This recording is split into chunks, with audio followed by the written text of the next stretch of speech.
so glad you could join us today for our second video in this, as we're learning about Project HHF.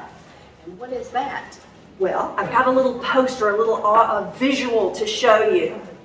Here we've got Project HHF.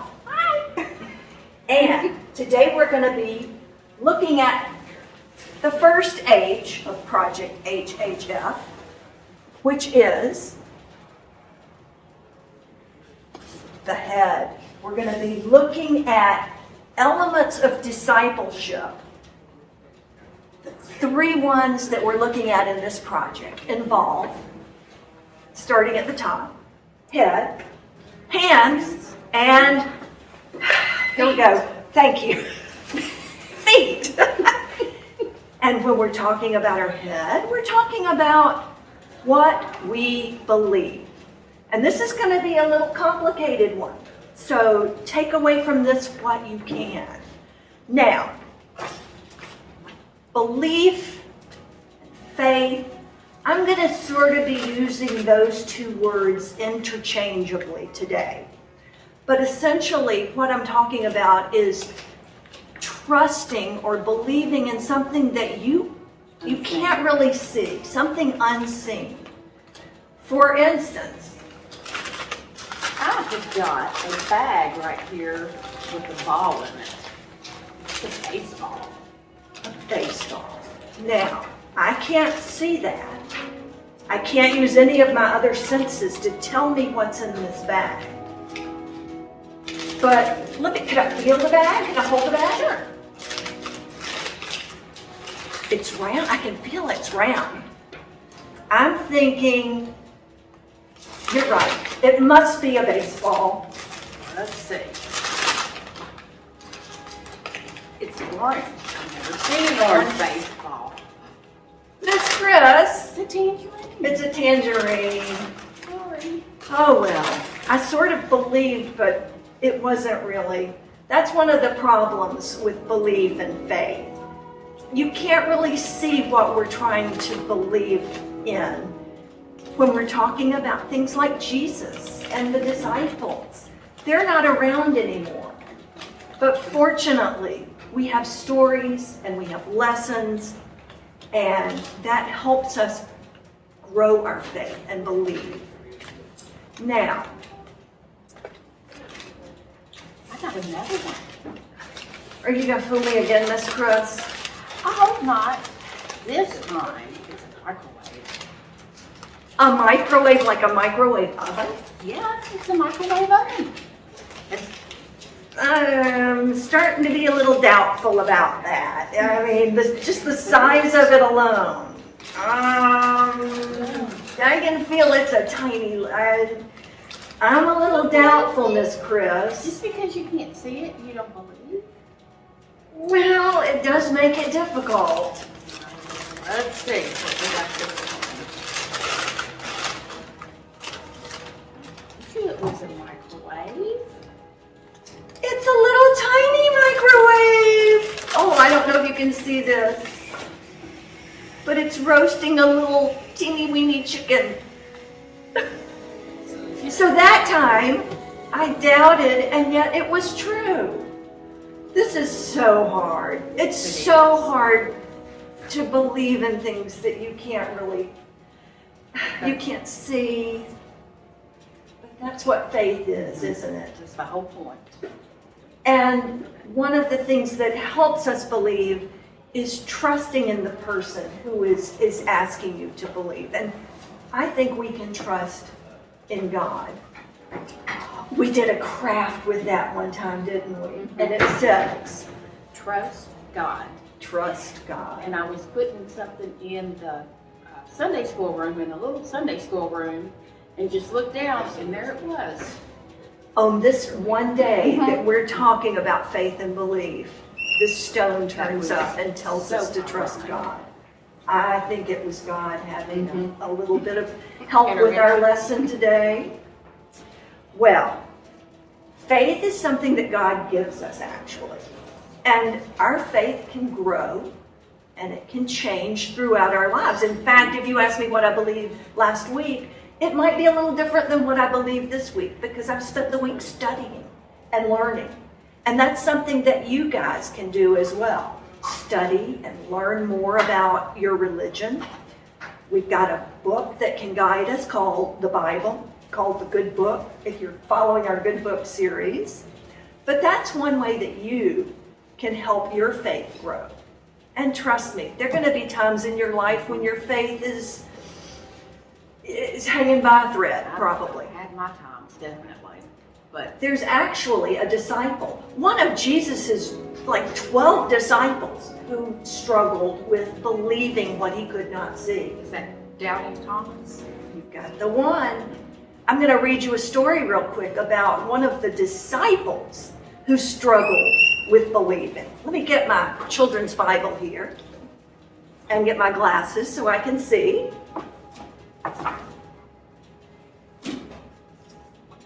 Now, Jesus had died on the cross at Easter, what we look at as Easter time in our celebrations. He had been put in the tomb, stayed there for 3 days, and then he arose from the dead. One of our big Easter stories that we're working our way towards as we're studying, as we're working through Lent. Now, at one point, Jesus appeared before the disciples in the upper room. The disciples were up there. They were, let me see if I can find it here. They were kind of hiding up in the upper room. They were scared. Their rabbi, their teacher had left them. They didn't know if they were going to be taken away. But a stranger knocked at the door and came in. The stranger was Jesus, and he talked with them, he asked for food, and he joined them in a meal. Now Thomas was the one disciple who was not hidden up in this upper room on that day. So, of course, the disciples were so excited they ran and told Thomas. But Thomas didn't see this happen, so he was doubtful. And we'll pick up with Thomas's story here. Thomas had missed it all. He was not there that first Resurrection Sunday when Jesus came to the disciples. As soon as he arrived back, they all began to tell him at once, "Jesus is alive!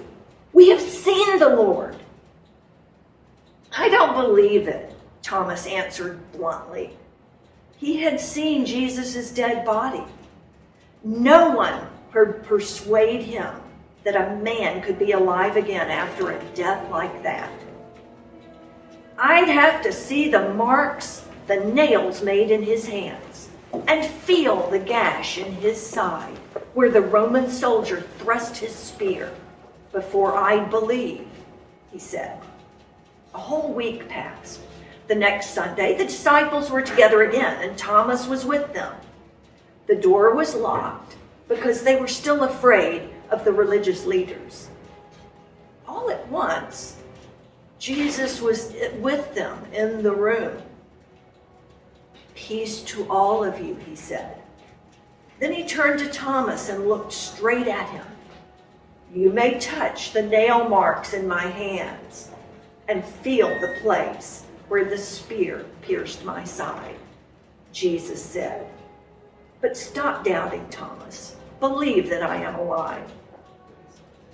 Thomas was overcome with happiness, but he was also very ashamed. "You are my Lord and my God," he exclaimed with wonder. "You believe because you have seen me," Jesus said. "But there is a special blessing for those who put their trust in me, although they have never seen me with their own eyes." So that's the story of the disciple that we call Thomas, the twin. And now he's sort of earned the name Doubting Thomas. You'll hear that phrase a lot. Now, is doubt bad? No. Not necessarily. No. It depends on who and what you're doubting. And at times you have doubts about God and Jesus. And what people tell you to. What if I told you, Miss Kris, that if you ran straight at that window there, just ran full speed, and believed that you could go through that window unscathed? No.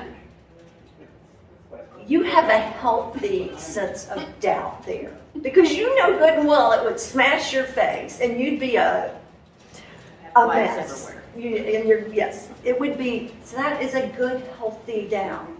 And we saw with Thomas that even though he doubted that Jesus was alive, Jesus still loved him. Jesus still was willing to work with Thomas to help him with his doubt. And that's a reassuring thing to know. Now, there's another thing. I want to give you an example of how doubt can actually help us strengthen our belief. Let me get. What have you got over there? I've got 2 bowling balls here. Whoop, sorry about that. I'm going to let you hold one, Okay. and I'm going to hold the other. Now, my bowling ball weighs 1 pound. Miss Kris's bowling ball weighs 24 pounds. It's really heavy. Lift it up high. There you go. Now, if we were to climb on top of this building and drop them exactly the same time, 1, 2, 3, go. That didn't work. If these were real bowling balls, it would be better. But if we dropped them from the same height at the same time, okay, you get the idea. Would you believe that they will hit the ground at exactly the same moment? No. That's very hard to believe, isn't it? And it's okay to be doubtful. But what if you doubted it? So you said, I'm going to try it myself. So you climbed up on the roof. You took 2 bowling balls up there. One that was 1 pound, one that was 24 pounds. You let go of them at the same time. Boop! And they did hit the ground at the same time. Then you would start to believe. It's hard to believe, right? It's hard to believe. Like Jesus said, that's hard to believe that Jesus is alive. So you climb up to the building again, and you drop them again. And dagnabbit, they hit the ground at the same time. You get a little closer. Maybe you do it a 3rd time. And pretty soon, you start believing something which you once doubted. And I'm thinking that maybe because you were skeptical at first and really worked with it and climbed that building several times, your belief is actually stronger than just listening to me tell you that it's true. So, in many ways, doubt can help you increase your faith. So, that's a little background about this first H in Project HHF. And our art assignment for this first H, for the head section, is going to involve making our heads on our piece of paper. Oh, that sounds really cool. So, we're going to start showing you that right now. That's recording. Go. Okay, kids, so today we're going to do the head, and I picked up a folder without the blue on it because I'm an adult, or at least sometimes I am. Okay, so the instructions are in there, and it explains to draw either a circle or a head, and then with arts, with your pens and glue, and there's also these really cool parts of the Psalms of the Bible that will be over there on the table that you can pick from that should be able to tell you, kind of what you believe. Give me just a minute and I'll get started on this. Okay, so here is Lee's example, and she picked out something from the Psalms, and she did just a beautiful job on this. The one thing I almost messed up on my first piece, because this is the top, and I almost did it like this, so my head would be upside down. So I'm going to try to draw a head, and then I'm going to figure out which eyes and mouth. I've already picked out the saying, and it's, "Why, O Lord, do you stand far off? Why do you hide yourself in times of trouble?"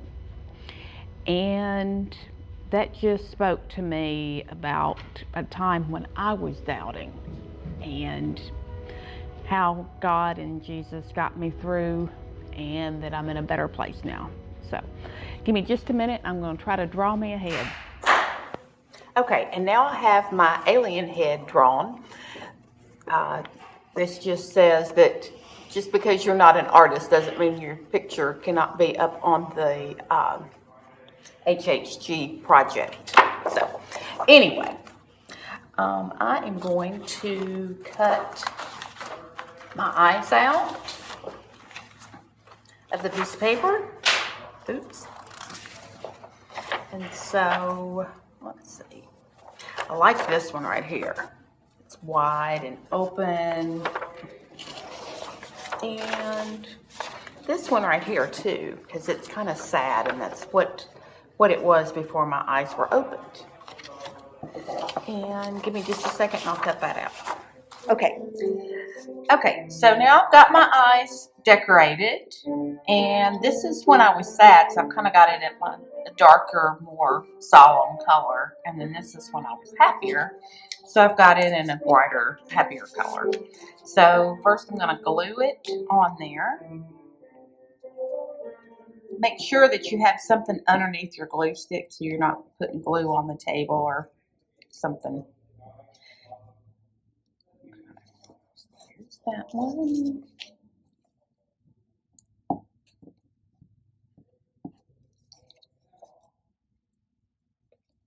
There's that one. Make sure we get it inside the head. Your eyes need to be inside your head. So then give me just a second. I'm going to find a nose and a mouth that I like. Okay, so now we've got the nose and the eyes and the mouth on there, and I'm going to color the mouth in. And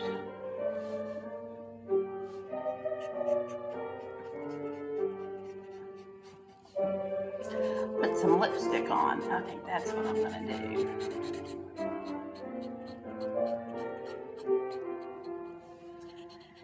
And even, just to talk about it, even when I was sad and I wasn't believing as much, even though I was trying, God was still there and Jesus was still there and trying to get me through to the other side. And on the back end, that actually makes you believe even more. Kind of testing something and then continuing to get the right answer. So now I cut out a piece of paper that it says, "Why, O Lord, do you stand far off? Why do you hide yourself in times of trouble?" And that's kind of what I felt like, which there's other people that have doubted and that it's not really, I don't know. So I'm going to tape that on there, glue that on there.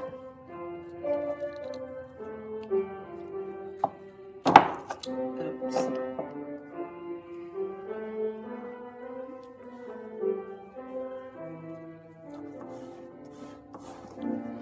And then one of the things that we sang during church today, or part of the song, it says, "The Lord is my light and my salvation. Whom then shall I fear?" And there was a lot of fear and being afraid of stuff when I was sad and wasn't right really with God. So give me just a second, I'll write this down. Okay, so the Lord is my light and my salvation. Whom then shall I fear is what I wrote right here, and it just spoke to me because this was a really scary part of my life, and God was right there with me. So I shouldn't fear anything, although people do tend to fear. So I'm going to put my hair on, and then I'll be done. Okay. So now I'm going to glue my hair on, and the reason I used feathers is after I had realized that everything was going to be okay and that God was always there with me, I felt kind of light, like a feather would be.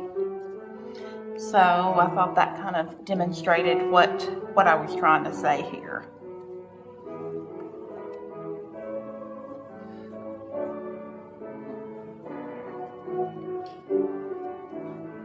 And yes, I think it's going to stick. And I might even put some earrings on.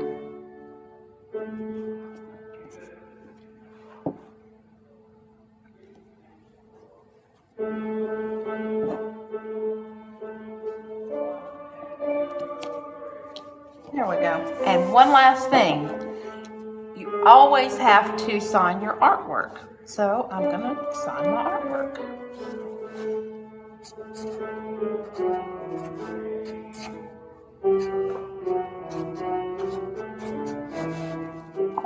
So here is how I believe. Hope you guys have a wonderful time with this and a good week. Bye.